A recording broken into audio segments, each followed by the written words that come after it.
All right, let's go. Number 10. Mad honey. The beekeepers along the eastern Black Sea coast of Turkey have been harvesting honey the same way for centuries. The hives are hollowed logs, wedged into cliff faces or stacked in alpine meadows above the tree line. The work is seasonal, unhurried, and ancient. The honey that comes out of those hives is darker than normal, sometimes almost red, with a faintly bitter aftertaste that locals have always known to respect. In the spring of 67 BCE, 3 Roman cohorts under the command of Pompey the Great marched into those same mountains, pursuing the army of King Mithridates of Pontus. The locals left pots of that dark honey along the route. The Romans, thirsty and hungry from days of mountain pursuit, ate it gratefully. Within hours, 1,000 soldiers were on the ground, unable to lift their weapons. Mithridates' men walked among them and cut their throats. The weapon was not a blade or a siege engine.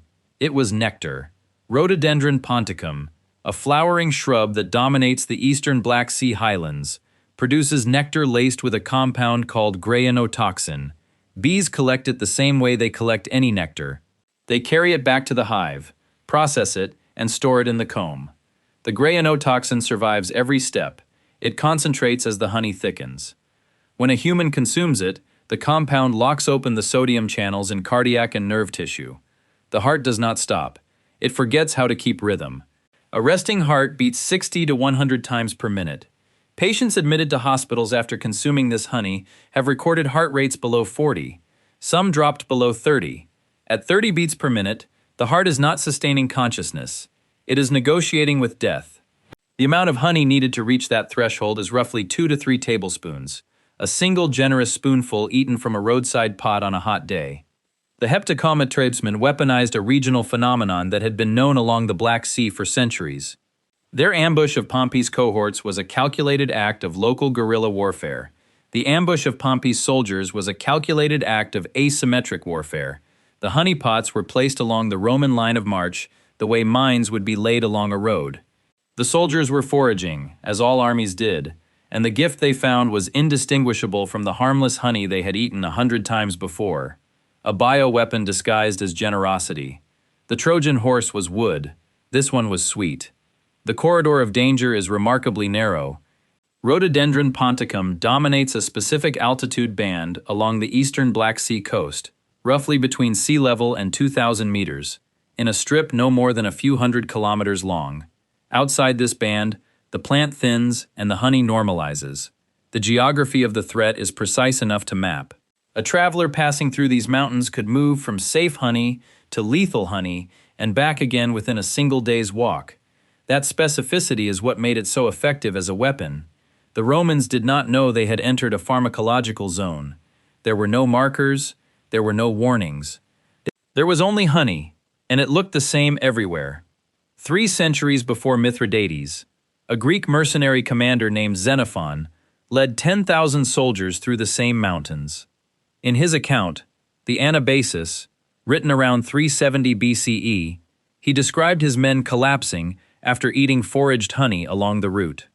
Vomiting, inability to stand, pulses so slow the men appeared to be dying. Xenophon wrote it down. It is the first recorded description of mass food intoxication in Western military history. Pompey's generals, 334 years later, presumably had access to Greek military texts. And yet the Romans fell for it anyway. The documentation existed. The warning was written. It did not matter. In 2008, Suleiman Turedi and colleagues at Karadeniz Technical University in Trabzon published a clinical review of mad honey intoxication cases from the region. Patients presented with bradycardia, hypotension, and altered consciousness, all recovered within 24 hours. The toxin is real, the mechanism is confirmed, and people are still eating it. But here is where the standard explanation falls apart. Mad honey was never confined to Turkey.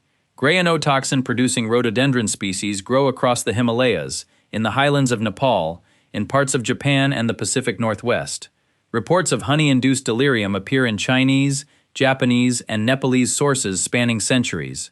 The localized curiosity was never localized. It was a global phenomenon hidden behind the assumption that only one mountain range mattered. Every continent with rhododendrons and bees had the same potential. Most of them simply never wrote it down. For at least 2.5 millennia, in mountain ranges across 3 continents, bees have been converting flowers into a substance that drops human beings where they stand. The chemistry has not changed. The flowers have not changed. The bees have not changed. Entire armies were routed by something that fits in a jar and tastes like the wild. Deli ball is still harvested in Turkish markets today, still consumed deliberately as a folk intoxicant and folk remedy. The same mountains, the same flowers, the same bees, the same honey. The honey simply does what it does. Before we continue to the next item, here's a little something for you. If you're the type of person who wants to keep learning but doesn't always have time to sit down and watch, we put all of our stuff on Spotify.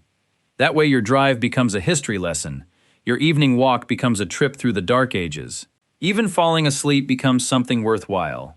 And the best thing is that you can listen without any ads or interruptions. The link is right there in the comment section, and honestly, it might change how you spend your downtime. Alright, let's keep going with the next item. Number 9. Darnel. In the autumn of 1261, a Flemish miller named Wouter, recorded in the grain dispute ledgers of Bruges, opened a delivery of wheat from a tenant farm south of the city. The grain looked clean, it threshed normally, it milled into flour without resistance. But something was wrong with the bread that came out of the oven that week. Within days, households across the quarter reported dizziness, trembling, blurred vision, and a strange drunkenness that had nothing to do with ale. The miller was accused of sorcery. He was not a sorcerer. He was a man who could not see what was hiding in his wheat, because the thing hiding in his wheat looked exactly like wheat. The plant was Lolium temulentum, Darnel, a grass so closely related to wheat that it mimics the crop at every stage of growth. The stems are the same height, the leaves are the same width. The seed heads, until the final weeks before harvest, are nearly indistinguishable. A farmer walking through a wheat field before maturity could not reliably tell the two apart. The mimicry is not accidental. It is the product of thousands of years of coevolution, a weed that has been perfecting its disguise inside human agriculture since agriculture began. Inside the Darnel seed lives an endophytic fungus, historically classified as Neotyphodium, now Epicloe, which produces toxic pyrrolizidine-class lolines and ergot-type alkaloids. Earlier researchers mistakenly attributed this toxicity to an isolated compound called temulin. The alkaloid survives milling. It survives baking. A handful of Darnel seeds mixed into a bushel of wheat is enough to contaminate an entire batch of flour. The ratio needed to poison a household could pass unnoticed through any medieval inspection. The danger was so ancient, so widespread, and so impossible to prevent, that it entered Scripture. The parable of the tares in the Gospel of Matthew, chapter 13, describes an enemy sowing weeds among the wheat at night. The servants ask whether to pull the weeds. The master says no, because uprooting the tares would destroy the wheat with them. Let both grow together until the harvest. This is not an allegory invented from nothing. It is a description of a real agricultural crisis so common that first-century audiences understood it immediately. The tare in the parable is Darnel. The enemy who sows it is invisible, because the plant itself is invisible. A farming disaster became theology because no one could solve it. What temulin does to the human body is not subtle. Low doses cause vertigo, nausea, and visual disturbance. Higher doses bring tremors, confusion, violent delirium, and in extreme cases, convulsions and death. Families eating from the same loaf experience symptoms at different intensities, depending on the random distribution of darnel in the flour. One slice might carry a heavy concentration. The next might carry almost none. The randomness made diagnosis impossible. A mother could watch one child fall ill and another eat the same bread without effect. The illness appeared capricious, selective, almost personal. It looked like a curse because it behaved like one. The secondary catastrophe was worse than the poisoning itself.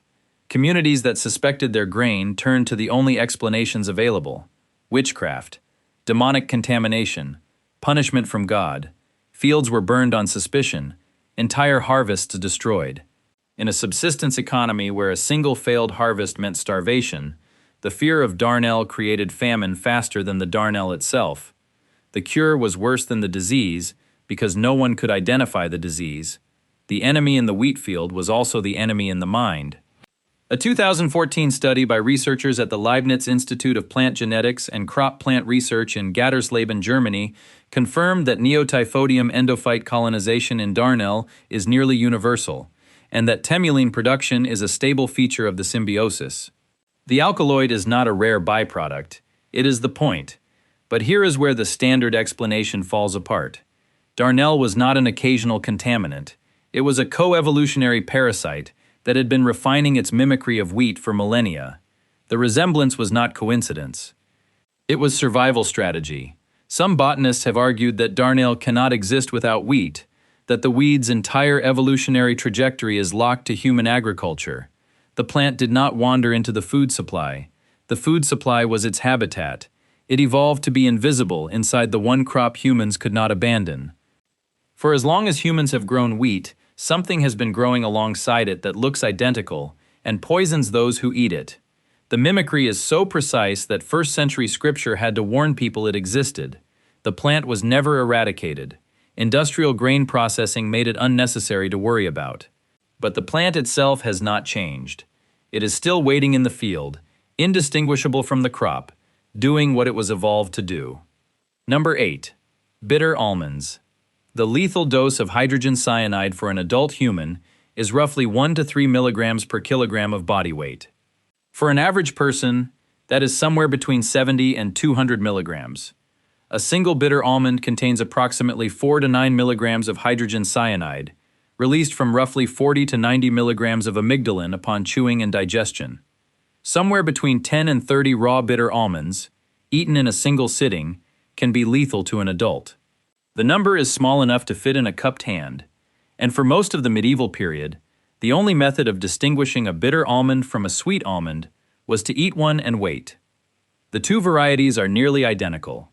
Same shape, same color, same weight, same skin texture. The bitter almond carries a faintly sharper taste, but in a preparation mixed with sugar, honey, rosewater, or spice, the difference vanishes. Amygdalin is odorless until it reacts with enzymes in the stomach, at which point it releases hydrogen cyanide. The faint scent of almonds that forensic pathologists associate with cyanide poisoning is absent from the raw nut. A medieval cook preparing marzipan, almond milk, or confections for a feast day had no reliable way to know how many bitter almonds had been mixed in with the sweet. The lethal margin sat somewhere between a generous dessert and a funeral. The gap between the two was measured in milligrams. The knowledge of the danger was not absent. It was fragile. Apothecaries in major European cities understood that bitter almonds were toxic. The information was transmitted within guild structures, passed from master to apprentice, recorded in handwritten manuscripts that circulated among the literate few. But the chain of knowledge was only as strong as its weakest transcription. A scribe in one monastery copying a dosage instruction from an earlier text might abbreviate, might misread a numeral, might simplify a warning that the original author had written with precision. 50 years later, a confectioner in another city would rely on that copy as authoritative. The error would not announce itself. It would simply sit in the margin where a number used to be, waiting for someone to fill the gap with a guess. A monastery refectory on a feast day in the 13th century. The liturgical calendar dictated when sweet preparations were permitted, and the major feast days, Christmas, Easter, the patron saint's day, called for almond confections as a matter of tradition. The smell of almond paste and rosewater filled the stone hall. Monks sat in rows, eating in silence while a lector read scripture aloud from a raised pulpit. The food arrived from a kitchen where a kitchener had prepared the almonds, using the best information available, which is to say, information that had been copied and recopied across generations by hands that had never held the nut. The first brother to stop eating pressed a hand to his throat. Then a second stood from the bench. Then a third. The reading stopped. The refectory went silent. The smell of almonds hung in the air, and no one reached for the bowl again. The kitchener's dilemma was not ignorance. It was arithmetic. During famine years, when almond supplies were scarce, and what arrived was of uncertain provenance, the choice was binary. Serve what the kitchen had and accept the risk, or withhold the food and guarantee that brothers went hungry. The sin of wasting food when people starved was doctrinally serious. The possibility that some of the almonds were bitter was a probability, not a certainty. The Kitchener weighed a known sin against an unknown poison, and chose the path that fed the most mouths. It was the rational decision. It was also, occasionally, the lethal one. In 2013, a toxicological review published by researchers at the Federal Institute for Risk Assessment in Berlin quantified amygdalin hydrolysis rates and confirmed that hydrogen cyanide release from bitter almonds is rapid, dose-dependent, and begins within minutes of ingestion. The chemistry is not ambiguous. It never was. But here is where the standard explanation falls apart. The danger of bitter almonds was not a mystery. Physicians documented it in antiquity. Dioscorides warned about it in the 1st century. The knowledge existed in written form for over 1,000 years before the monastery feast days that killed. The problem was not that no one knew. The problem was that knowledge itself was too fragile to survive the system that transmitted it. A scribe's error in one manuscript could kill people 300 miles away and 50 years later. The poison was not unknown. The knowledge of the poison was too brittle to survive its own delivery mechanism. The bitter almond is still chemically identical to its medieval ancestor. The molecule has not changed. What changed is the infrastructure of knowledge surrounding it. For centuries, the only barrier between a feast and a mass poisoning was a chain of handwritten copies and oral instructions stretching across generations. That chain broke constantly, silently, without anyone noticing until the refectory went quiet. The almond did not need to be mysterious. It only needed the system that understood it to be imperfect. That was always enough. Number 7. Contaminated bread. A municipal bakery in the town of Erfurt, in the Thuringian region of central Germany, in the spring of 1345. The baker fired his oven before dawn, the way he had fired it every morning for years. Flour arrived from the town mill. The loaves were shaped, proved, and set on the stone. By midday, nearly every household on the street had purchased bread from the same window. The baker's stamp on the crust was a mark of civic trust. By nightfall, something was wrong in nearly every one of those houses. Children vomited. Adults doubled over with cramps. Some reported a metallic bitterness in the bread that had not been there the week before. The baker had changed nothing. The oven had changed nothing. The bread itself had changed, and no one could say why. The bread was not a single ingredient. It was an accumulation. Medieval grain passed through hands at every stage between field and oven, and at each stage, something was added. Millers stretched flour with sand, chalk dust, or ground limestone to increase weight. Bakers added copper sulfate to brighten the color of pale flour. Bone ash was mixed in to add heft. Toxic weed seeds, Darnel among them, arrived in the grain because cleaning was done by hand and no sieve caught everything. A finished loaf of bread was less a food than a core sample of everything the supply chain had touched. The contamination was not a single failure. It was an accumulation of dozens of small failures, each one invisible, each one adding a fraction of something the body was never meant to absorb. The structural vulnerability was the bakery itself. Medieval towns did not have open baking markets. They had licensed monopolies. A town charter granted exclusive baking rights to a single baker or a small guild, and every household purchased bread from that one source. The system was designed for quality control, standardized weights, civic inspectors, harsh penalties for shortchanging customers. But the same centralization that made regulation possible made catastrophe total. When the bread was contaminated, there was no second source. Every door on the street received the same loaf, from the same oven, from the same flour, from the same mill. A centralized food system where a single contamination event reaches the entire population through a single distribution point. The medieval bakery monopoly operated on the same structural vulnerability as a modern industrial food recall. When the sickness spread, civic authorities launched investigations using the only frameworks they had. Physicians tested the water, officials inspected the air for miasma, priests considered whether the town was being punished for unconfessed sin. Accusations of witchcraft surfaced within weeks, as they always did when rational explanations failed to contain the fear. The bread was the last thing anyone examined, because bread was the one constant no one questioned. It was the background of daily life, the thing that was always there. The thing that was always there was the thing no one suspected. Markets shut. Neighboring towns refused goods from the affected area. Merchants rerouted their wagons around the town entirely. The economic quarantine lasted months after the physical symptoms passed. A town's reputation, once contaminated, recovered slower than its people did. The bread poisoned the body first and the economy second.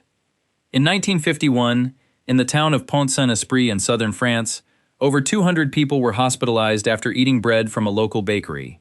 Several died. Some experienced hallucinations so violent they threw themselves from windows. Researcher Stephen Kaplan at Cornell University spent years investigating the incident. The contamination source is still debated. The mechanism remains unresolved over 70 years later. But here is where the conventional reading collapses into something stranger. Pont-Saint-Esprit was not a medieval town. It was a mid-20th century French commune with modern sanitation, regulated bakeries, and a functioning public health infrastructure. The bread vector did not require medieval conditions. It did not require ignorance, filth, or superstition. It required bread, a single shared food source, distributed through a single point, consumed by an entire population. That structural vulnerability is not historical. It is architectural. It is how bread works. Bread is the oldest continuous technology in human civilization. It is also the oldest continuous vector for mass poisoning. Every contaminant that entered the grain supply, at every point along the chain, arrived in every household that ate from the same source. The baker never knew, the miller never knew, the farmer never knew. The system was not designed to poison anyone. It was designed to feed everyone. That is what made it so efficient at doing both. Number 6. Henbane Ale. In 1376, a guild inspector in the city of Cologne, named Heinrich von Werden, was conducting a routine survey of the city's tavern brewing stores when he found something in the back of a cellar that should not have been near a barrel. A cloth sack, poorly tied, containing dried seeds and shriveled plant material that smelled faintly of something acrid and wrong. He recorded the find in the guild's complaint ledger. The plant was Hyoscyamus niger, henbane, a weed that grew in waste ground across Europe and had no legitimate place in any brewery. It was not the first time the guild had found it. It would not be the last. Henbane is not an herb, it is a pharmaceutical event. The plant produces two tropane alkaloids, scopolamine and hyoscyamine, that cross the blood-brain barrier with brutal efficiency. Scopolamine and disrupts the neurotransmitter acetylcholine, severing the connection between perception and reality. Hyoscyamine accelerates the heart, dilates the pupils, and dries every mucosal surface in the body. Together, in the doses a brewer could extract from a handful of dried seeds dropped into a fermenting barrel, the effects were immediate and comprehensive. Hallucinations, violent delirium, a sensation of flying, and afterward, amnesia so complete the drinker could not remember what had happened. A pinch of dried henbane seeds in a barrel of ale. The amount needed to send a room full of drinkers into a dissociative nightmare was small enough to fit in a closed fist. The people who drank this ale were not the people who could afford alternatives. Nobility imported wine from known vineyards in Burgundy, Bordeaux, or the Rhine. Merchant families drank ale purchased from guild-monitored breweries, with reputations to protect. The laboring poor drank whatever the cheapest tavern poured from a single barrel of unknown origin. Henbane was a cheap adulterant added to cheap ale served to people who had no options and no recourse. It increased the apparent potency of weak or spoiled batches, masked the taste of beer gone sour, and its amnesiac properties ensured the customer could not recall the experience clearly enough to complain. The pharmacological burden fell entirely on those with the least power to protest it. Henbane was not the only adulterant competing for a brewer's attention. Darnel appeared in ale for the same reasons it appeared in bread. Wormwood added bitterness. Nightshade was cheaper than most botanicals. But henbane dominated because it outperformed every rival on 3 counts simultaneously. It made bad ale taste stronger. It masked spoilage so thoroughly that rotting batches became sellable. And the amnesia meant the evidence of the crime erased itself inside the victim. No other adulterant offered that combination. The perfect crime of medieval brewing was not hidden. It was forgotten, by the only witnesses who could have reported it. A medieval tavern on a market night. The heat of too many bodies in a low-ceilinged room. Tallow smoke. The sound of dice on a wooden table. A single barrel behind the counter, its contents unknown to everyone in the room except the man who filled it. The ale is darker than it should be, slightly more bitter, but no one notices because every batch tastes different, and no drinker has a baseline. The first man to stop speaking stares at the wall as if something is crawling across it. A second grips the edge of the table with both hands and begins to shake. The laughter dies. The singing stops. What replaces it is not silence. It is the sound of people who no longer know where they are. The end of the Henbane era did not arrive through public health concern. It arrived through tax policy. The Reinheitsgebot of 1516, the Bavarian beer purity law, restricted brewing ingredients to barley, hops, and water. Earlier municipal purity laws in Cologne, Augsburg, and Nuremberg had already banned specific adulterants by name. These laws were not aspirational. They were reactive. They listed henbane, wormwood, and other botanicals specifically because those substances were being found in barrels with alarming frequency. But the shift from gruit, the herbal mixture that included henbane, to hops was not driven by health. It was driven by revenue. Hops were taxable. Gruit was not easily standardized. Governments wanted a controllable, taxable ingredient. The safety improvement was incidental. Ethnobotanist Dale Pendell, writing in 2005, documented the extensive medieval tradition of psychoactive ale additives and confirmed that henbane was among the most commonly reported adulterants in European brewing records between the 11th and 15th centuries. But here is where the standard explanation falls apart. The purity laws that ended the henbane era were not humanitarian reforms. They were fiscal instruments. Hops replaced henbane not because hops were safer, but because hops were taxable. Governments intervened not to protect the drinker but to control the revenue stream. The population was not saved by concern. It was saved by the incidental byproduct of a tax policy designed to consolidate state power over the brewing industry. For centuries, the laboring poor of medieval Europe drank a substance that erased their memories and replaced their reality with hallucinations. They returned to the same tavern the next night because they had nowhere else to go and could not remember what had happened the night before. The brewer knew, the drinker could not remember. The authorities did not act until there was revenue at stake. The ale that replaced it was not kinder. It was more profitable to regulate. The remedy arrived for the wrong reason. It usually does. Number 5. Water hemlock. The time between swallowing a piece of water hemlock root and the onset of violent convulsions is between 15 and 90 minutes. The root of Cicuta virosa contains Mycotoxin, a compound that attacks the central nervous system with a speed that leaves almost no window for intervention. The lethal dose for an adult fits in a piece roughly the size of a walnut, and for most of recorded history, the plant that carries this compound has been virtually indistinguishable from wild parsnip, wild carrot, and wild parsley, 3 of the most commonly foraged foods in the medieval European diet. The resemblance is not superficial. Cicuta virosa grows in the same wet meadows and riverbanks where edible wild plants thrive. The leaves are similarly compound and feathered. The stems are hollow and green. The flower clusters are white umbels, nearly identical in shape and size to those of wild carrot. The root, the most lethal part, looks like a pale, fleshy parsnip. It even smells faintly sweet when freshly dug. Conium maculatum, poison hemlock, adds a second layer of confusion. Its foliage resembles wild parsley so closely that modern field guides still warn experienced foragers to exercise extreme caution. A medieval forager, crouching in a hedgerow with a knife and a basket, had no field guide at all. The identification was made by eye, by smell, by the memory of what a grandmother had pointed to years ago and called safe. One misremembered leaf shape, one wrong root pulled from the wrong patch of wet ground. That was the entire margin. The hands that gathered wild potherbs were almost never the hands of the learned. They were the hands of women and children sent into hedgerows, riverbanks, and field margins during lean seasons and famine years. The labor was physical, exhausting, and essential. Miles walked. Hours spent bending, cutting, sorting greens into bundles that would feed a household for a day or two. The basket went back to the kitchen where everything was washed and boiled together. The person most likely to pull a hemlock root from the ground was the person most responsible for keeping the family alive. The cruelest detail is the efficiency.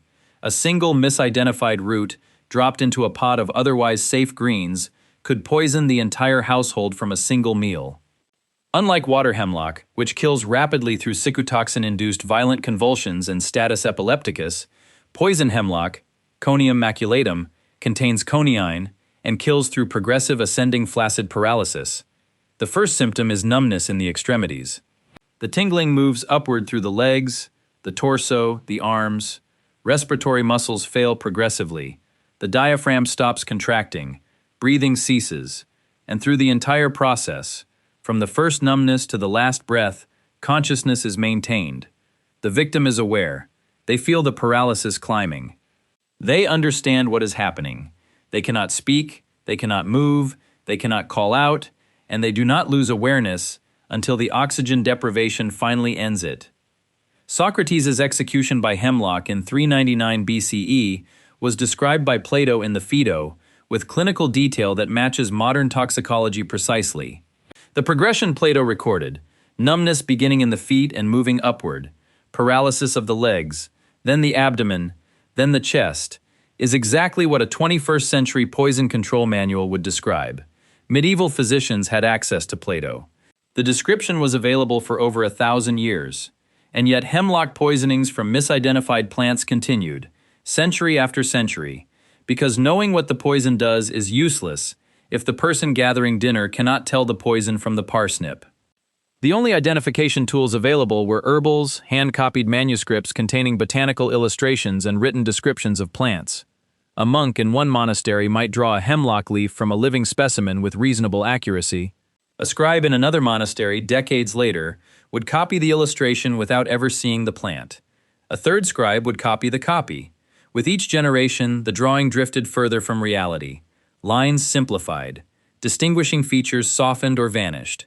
A leaf that originally showed the fine serrations unique to Conium maculatum might, after 3 or 4 generations of copying, look identical to the leaf of wild parsley depicted on the adjacent page.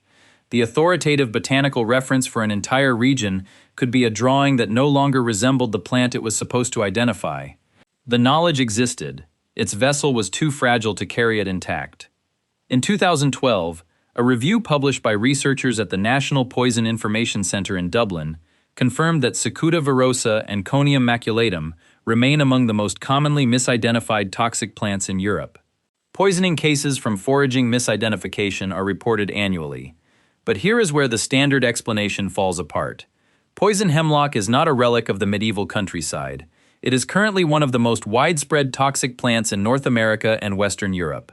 It colonizes roadsides, vacant lots, irrigation ditches, and suburban gardens.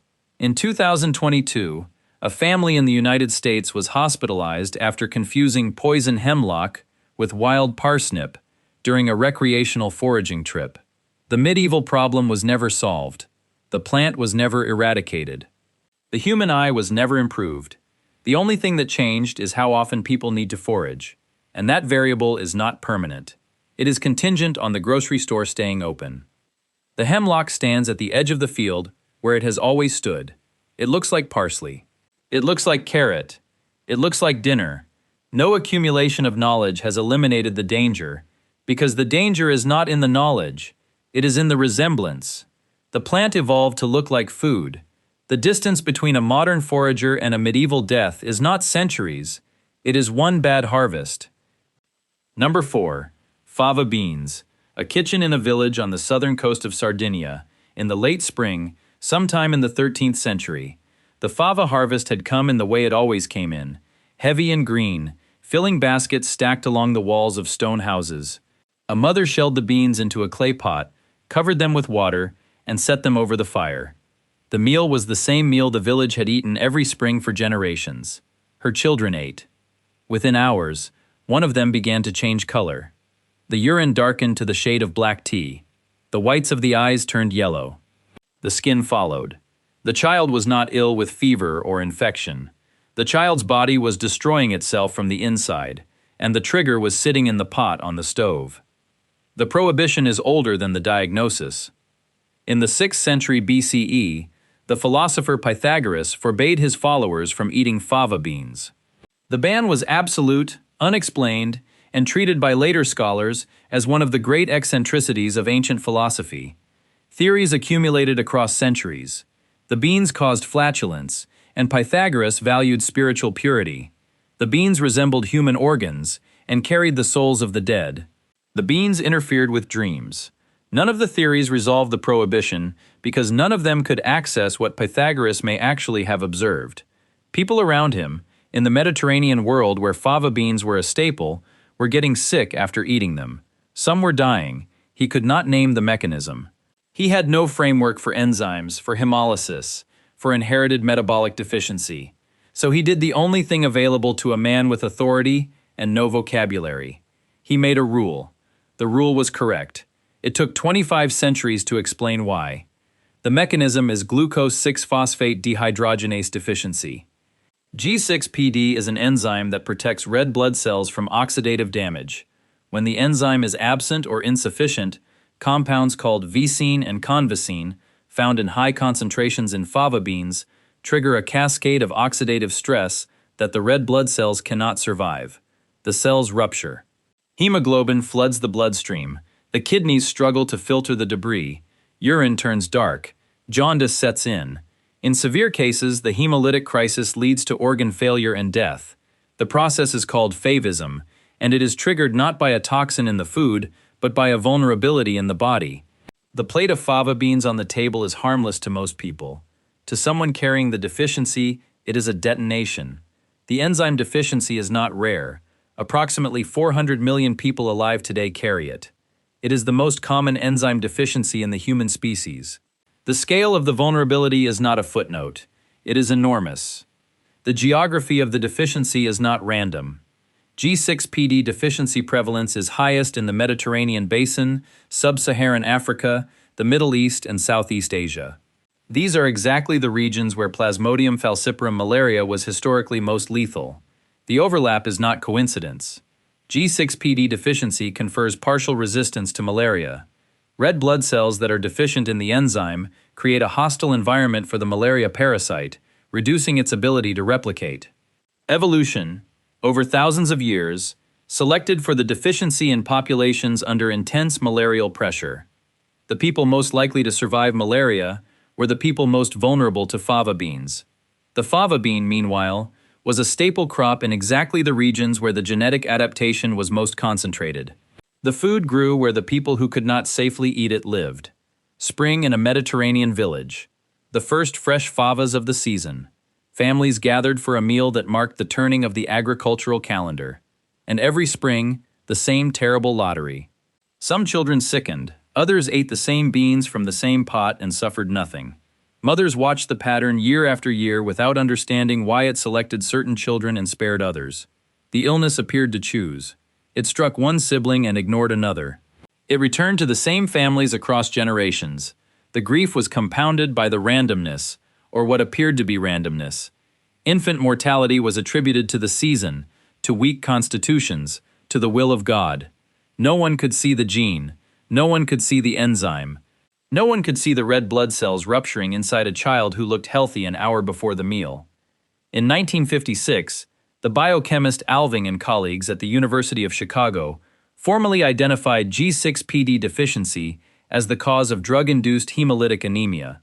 Subsequent research confirmed the link to favism and mapped the global distribution of the deficiency to the malaria belt with disturbing precision. But here is where the conventional reading collapses into something stranger. G6PD deficiency is not a historical curiosity. 400 million people carry it. In large parts of the developing world, newborns are not screened. Fava beans remain a dietary staple across the Mediterranean, the Middle East, and North Africa. The knowledge exists. The infrastructure to apply it universally does not. People are still eating beans their own blood cannot tolerate, in the same villages, during the same spring harvest, because the screening has not reached them. The first impossibility is a food that kills only people with a specific invisible genetic variant, while leaving everyone else unharmed. The second impossibility is deeper. The genetic variant exists because it protects against malaria. The vulnerability is not a defect, it is the price of survival. The body's own defense mechanism is the weapon. The fava bean is not the poison, the human body is. Evolution made a trade, and the terms of that trade are written into the blood of 400 million people who cannot read them. A mother in a Sardinian village in the 13th century watched her child turn yellow after a spring meal and could not understand why. A mother in the same village today might still not know. The bean has not changed. The gene has not changed. The only thing that has changed is whether someone told the mother which side of the trade her child inherited. Most of the world has not been told. Number 3. Mycotoxins. In 1960, a veterinary pathologist named William Ninnis at the Tropical Products Institute in London was examining tissue samples from turkeys that had died by the thousands on poultry farms across southeastern England. The deaths had no clear cause. The birds had not been infected with any known pathogen. Their livers were destroyed. Ninnis and his colleagues traced the deaths to a single common factor, the peanut meal imported from Brazil that had been used as feed. Inside the meal, invisible to the naked eye, they found a fungal metabolite that had never been isolated before. They called it aflatoxin. What they had found was not new. It was ancient. The compound had been growing on stored grain and legumes for as long as humans had stored grain and legumes. It had simply never been detected, because no one had ever had the tools to see it. Aflatoxin B1 is produced by the fungus Aspergillus flavus, which colonizes grain, nuts, and legumes in warm, humid storage conditions. The toxin is invisible. It produces no discoloration at contamination levels that are still dangerous. No distinctive smell, no taste alteration. The grain looks like grain, it smells like grain. A farmer opening a storage barrel in the 13th century and scooping out a measure for the evening meal would have had no way to detect its presence. Aflatoxin B1 is carcinogenic and hepatotoxic at concentrations measured in parts per billion. To understand that number, a part per billion is the equivalent of a single drop of water in an Olympic swimming pool. The grain needed to look and taste perfectly normal for the poison to be present at levels that could destroy a liver over months of cumulative exposure. The damage did not announce itself. No one collapsed after a single meal. No household was struck by sudden dramatic illness. What happened was slower, more diffuse, more invisible. Cognitive decline that looked like aging. Immune suppression that looked like seasonal weakness. Cancers that arrived years later with no traceable point of origin. A town full of people getting gradually sicker, duller, more prone to infection, more likely to die of something else before the mycotoxin damage ever received a name. The absence of an acute crisis was the crisis. There was no event to investigate. There was no outbreak. There was only a slow, generational erosion of health that expressed itself as everything and nothing simultaneously. Who ate the worst grain was not a matter of chance. It was a matter of rank. Grain stores in medieval towns were controlled by lords, monasteries, or municipal authorities. The grain distributed first, in the early autumn, was the grain from the top of the pile, the freshest, the driest, the least contaminated.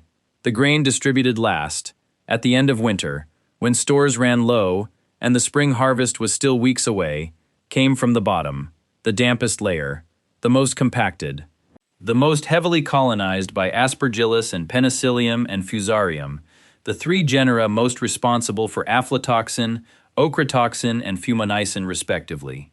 The hierarchy of the grain store was a hierarchy of exposure. The poorest ate last, the poorest ate worst. Every winter, every grain store. Every town in northern and central Europe that depended on stored cereal to survive from October to April. This was not an isolated incident. It was not a regional anomaly. It was a continental, centuries-long exposure affecting millions of people annually who had no alternative food source during the cold months. The mathematics of cumulative intake across entire populations, year after year, generation after generation, produce numbers that are difficult to process.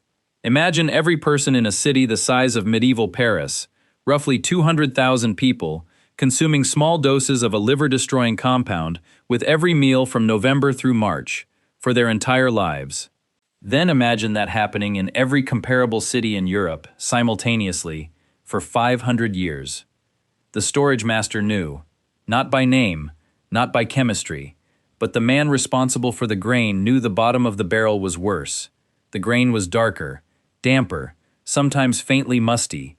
The calculation was always the same: waste the grain and commit the sin of destruction when people were hungry, or distribute it and accept the possibility that it was doing harm no one could measure. The people who received the worst grain were always the people with the least power to refuse it. In 2004, researchers at the International Agency for Research on Cancer in Lyon confirmed that aflatoxin B1 is among the most potent naturally occurring carcinogens ever identified. Chronic dietary exposure remains a leading risk factor for hepatocellular carcinoma in developing nations. But here is where the nightmare begins. Aflatoxin contamination is not a medieval problem. The World Health Organization estimates that aflatoxins currently affect up to 25% of the global food supply. In sub-Saharan Africa and parts of Southeast Asia, chronic exposure remains a major public health crisis. The chemistry has not changed. The fungi have not changed. The invisibility has not changed. What changed is that wealthy nations built climate-controlled storage and strict testing regimes. The nations that could not afford those systems still live inside the medieval problem. The science that identified the toxin exists. The infrastructure to eliminate it does not. The reason it was solved in some places and not others is not knowledge, it is money. The mycotoxin did not require malice. It did not require negligence. It required only grain stored in a warm, damp space for long enough, which is to say, it required winter. For 1,000 years, the price of surviving from harvest to spring was a slow, invisible poisoning that expressed itself as everything and nothing at once. The grain looked fine. It tasted fine. The people who ate it simply got a little sicker every year, and no one could say why. The answer was in the bottom of every barrel, in every town, in every winter for centuries. The answer is still there. It is still invisible, and billions of people are still eating it. Number 2. Sugar of lead. The modern threshold for elevated blood lead in an adult is 5 micrograms per deciliter of blood. Above that number, cognitive impairment begins. Above 20, neurological symptoms become clinically apparent. Above 50, the damage is severe and potentially permanent. In 2005, forensic archaeologist Janet Montgomery at the University of Durham analyzed skeletal remains from Roman and medieval burial sites across Britain. The lead concentrations in the bones of upper-class individuals exceeded modern safety thresholds by factors of 10 to 50. Some samples registered lead levels consistent with chronic clinical poisoning sustained over an entire lifetime. The numbers arrived before the explanation. An entire social class, across centuries, was saturated with a neurotoxin at levels that modern medicine considers incompatible with normal cognitive function. The source was widespread. Roman winemakers boiled down sour, unfermented grape juice, must, in lead-lined cauldrons to make sweet syrups called sapa and defrutum, unintentionally leaching high concentrations of sweet lead acetate into the syrup, which was then added to sweeten and preserve wines. Medieval winemakers inherited the recipe. The compound was cheap to produce, easy to store, and transformed unsellable vintages into profitable ones. But lead acetate was only the most deliberate source. Lead-glazed pottery leached the metal into acidic foods and drinks. Lead solder sealed wine flasks and water pipes. Lead-based pigments colored the ceramic vessels that held preserved fruit. A medieval nobleman eating a meal served on glazed plates, drinking leaded wine from a lead-sealed flask, in a hall painted with lead-based pigment, was absorbing the metal through every object he touched and every bite he swallowed. The dose was never dramatic. It was patient. Micrograms per deciliter accumulating over decades. A nobleman drinking leaded wine from a lead goblet every evening was absorbing a quantity so small he would never notice it, and so cumulative it was slowly rewriting his brain. The consequences did not stay in the body. They entered the political record. Chronic lead poisoning produces irritability, paranoia, impaired judgment, aggression, cognitive decline, and in extreme cases, hallucinations and psychosis. The people absorbing the highest concentrations were not laborers. They were rulers, bishops, judges, and military commanders, the people who consumed luxury goods in the greatest quantity. The wine was finer, the goblets were more elaborate, the glazed tableware was more ornate. Wealth was the vector.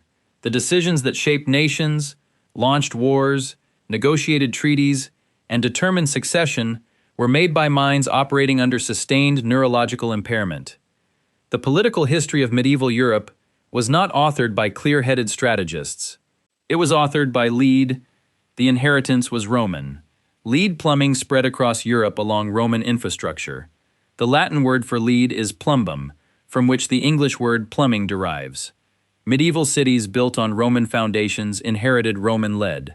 Pipes that had been carrying water for centuries continued to leach the metal into municipal supplies. Pottery workshops in former Roman provinces continued glazing traditions that embedded lead into every cooking surface. The contamination was not a medieval invention. It was a Roman legacy that medieval Europe expanded, refined, and absorbed more deeply with every generation. The knowledge that lead was dangerous was not absent from the historical record. Vitruvius, writing in the 1st century BCE, explicitly warned against lead water pipes. He noted that workers in lead foundries were pale, sickly, and short-lived. The observation was available in written form for over 1,000 years, and yet sugar of lead remained in active use as a wine sweetener into the 18th century. The knowledge existed. The economic incentive to ignore it was stronger. The wine tasted better with lead. The pottery sold better with the glaze. The pipes were cheaper than stone or clay. At every point where the choice was between safety and profit, profit won, for 2,000 years. Flint, Michigan. 2014. Municipal officials switched the city's water supply to a source that corroded aging lead pipes, leaching the metal into the drinking water of 100,000 residents. Government agencies were alerted. Testing showed elevated lead levels. Officials delayed response. The same metal, the same delivery mechanism, the same institutional failure to act when the evidence was available. The parallel is not poetic, it is structural. 2,000 years apart. The material has not changed. The infrastructure has not changed. The failure has not changed. The only difference is that in Flint, there was no excuse. Montgomery's skeletal analysis, published in the Journal of Archaeological Science, confirmed that lead exposure in Roman and medieval British populations was pervasive and correlated strongly with social status. The higher the rank, the higher the lead. But here is where the conventional reading collapses into something stranger. The question is not whether medieval elites were lead poisoned. The evidence is in their bones. The question is whether the lead changed what happened. If the ruling class of medieval Europe was making decisions under chronic neurological impairment, then the political, military, and religious history of the period is not simply the record of what people chose. It is the record of what people chose while their brains were being slowly destroyed by the cups they drank from. The first impossibility is an entire civilization poisoned by its own luxury goods for centuries. The second impossibility is deeper. The historical record those poisoned minds produced is the record we treat as the rational decisions of competent actors. The evidence is compromised by the same substance that compromised the minds that generated it. Every decree signed by a lead-poisoned hand. Every war declared by a lead-poisoned mind. Every theological argument composed in a brain saturated with a neurotoxin.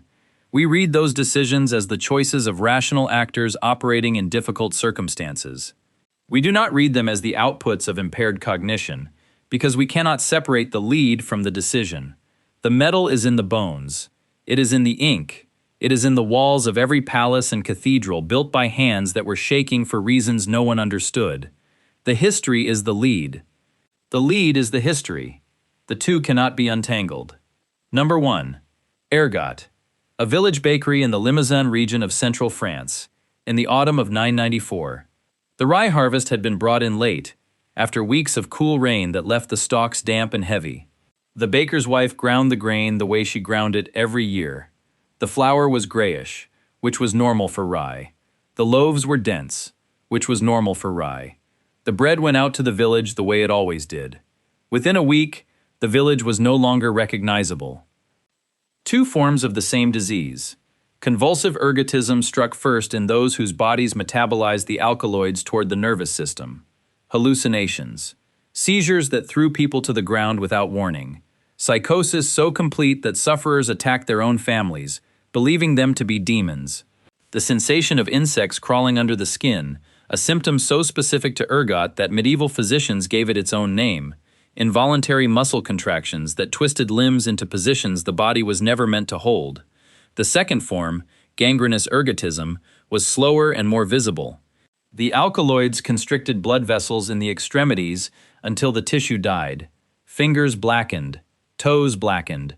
Entire limbs lost circulation and began to rot while still attached to the living body. The process was not fast. A finger might take days to go fully dark. The smell preceded the visible decay. The pain was constant. In the worst cases, the dead tissue separated from the bone and fell away.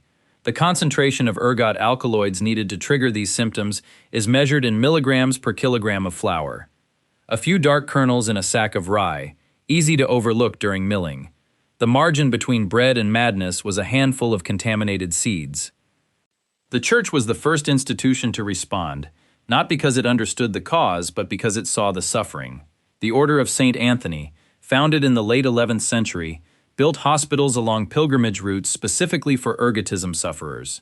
The afflicted called their condition holy fire, or St. Anthony's fire, because the burning sensation in the dying limbs felt like being consumed from within.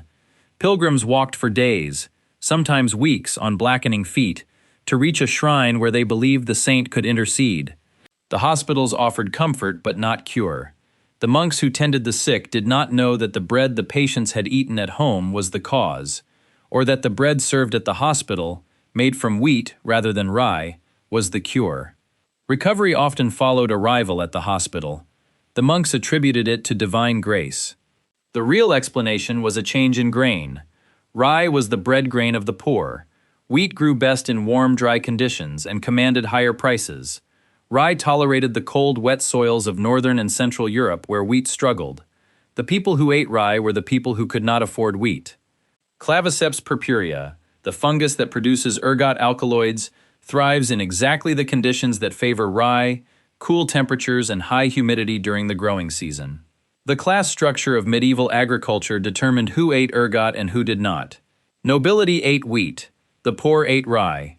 The poor ate madness.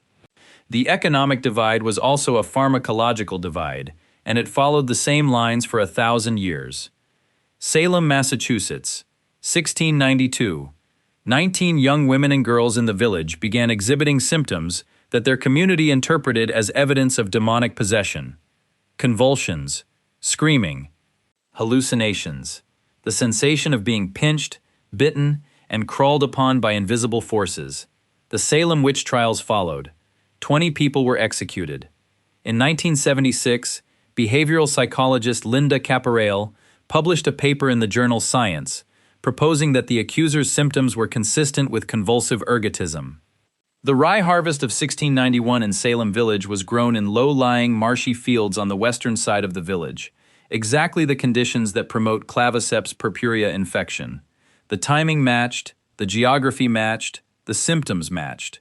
One of the most infamous episodes of collective madness in Western history may not have been madness at all. It may have been breakfast. November 1938, Basel, Switzerland. A chemist named Albert Hofmann, at the Sandoz Pharmaceutical Laboratories, was methodically synthesizing compounds derived from ergot alkaloids as part of a research program into potential circulatory stimulants. The 25th compound in his series was lysergic acid diethylamide, LSD-25. 5 years later, in 1943, Hofmann accidentally absorbed a small amount through his skin and experienced the first recorded LSD trip in history. The chemical skeleton of the molecule that drove medieval villages insane is the chemical skeleton of the molecule that detonated the 1960s counterculture. The same fungus, the same grain, the same alkaloid family, separated by 600 years and a laboratory. Billions of people know the letters LSD. Almost none of them know that the molecule was extracted from the organism that grew on the bread of the medieval poor. The medieval nightmare and the 20th century revolution share a molecular ancestor, The distance between them is not a metaphor. It is a chemical formula. Caporale's paper in Science remains debated. Subsequent researchers have challenged the ergot hypothesis for Salem on dosage grounds and symptom duration. The debate continues. The evidence does not change. But here is where the nightmare begins. Ergot is not extinct. Claviceps purpurea still infects rye and other cereal grains in temperate climates worldwide. Modern grain inspection regimes catch it. Screening protocols identify contaminated batches before they enter the food supply. But the inspection is only as reliable as the system performing it. In regions where grain is still processed at the village level, where subsistence farmers mill their own rye without industrial screening, the fungus is still present. It has not been eliminated. It has been managed. And management requires infrastructure, funding, and continuity. All three of those are temporary. The organism that drove entire towns insane for 1,000 years is still alive, still growing on the same grain, still producing the same alkaloids. It is waiting for the same conditions. Cool rain, damp rye, a harvest brought in late, a mill that does not check. The bread was the problem. The most fundamental food in Western civilization, the food that built cities, fed armies, and sustained every peasant household from the fall harvest to the spring thaw, was carrying a fungus that rewired the human brain and rotted the human body. For 1,000 years, the staff of life was the staff of madness, and no one knew. The villages that ate rye saw visions, lost limbs, accused their neighbors of witchcraft, and burned them. The molecule responsible sits in a locked cabinet in every pharmacology department in the world, labeled with 3 letters the 1960s made famous. The fungus has not changed. The grain has not changed. The only thing that changed is who is paying attention. The bread simply does what it does. If you want to see more videos like this, click the video on screen now, and make sure to subscribe.